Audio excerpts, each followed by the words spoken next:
The idea that I have is to do a sound installation called Echolocation, which will be based at the London Wetland Centre. And it takes its inspiration as well as its material from the thousands of bats that visit the centre every evening in search of food.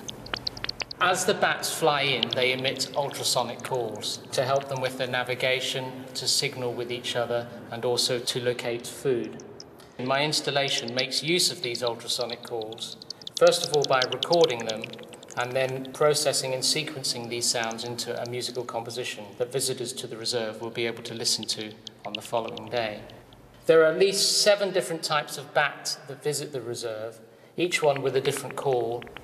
They arrive at different times and feed off different types of insects. For example, some skim over the surface of the lakes, and others hunt with steep dives over the pasture. The ultrasonic calls that the bats make can be easily picked up using a bat detector. As the bats broadcast on different frequencies, it's possible to use the bat detector to tune into the calls of the different bats.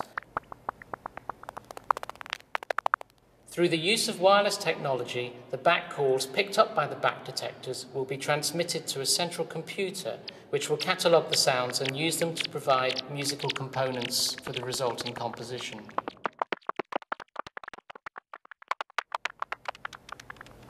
The calls will be used in the composition as rhythmic material as well as melodic material, with the different qualities in the calls such as the timbre, the volume and the pitches informing the musical content. For example, as bat calls on the whole consist of short, fast and arrhythmic patterns of notes, I imagine that echolocation will also probably have this feel to it. I imagine a composition made up of layered, rapid phrases out of which emerge slower moving harmonies as the different notes work together, corresponding to the flights and calls of the bats.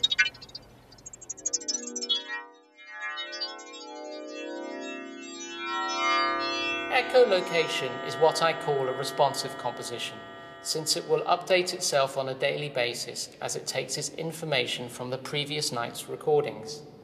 This means it will only sound during the months when the bats are in action, so from about late March through to early November. In season, each day's performance will be different and will be an indication of the bat activity at the reserve, as changes in the bat's behaviour, such as variation in numbers and species, as well as the mating and feeding habits throughout the season, are reflected in the composition content. Each day's echolocation performance will be repeated throughout the day in a very accessible part of the reserve close to the centre's entrance. As people enter the space, they will enter into the composition itself and be immersed by the sound of the music as it travels around and above them. Echolocation will be heard by not only the tens of thousands of people who visit the reserve each year, but will also be available for listening over the internet.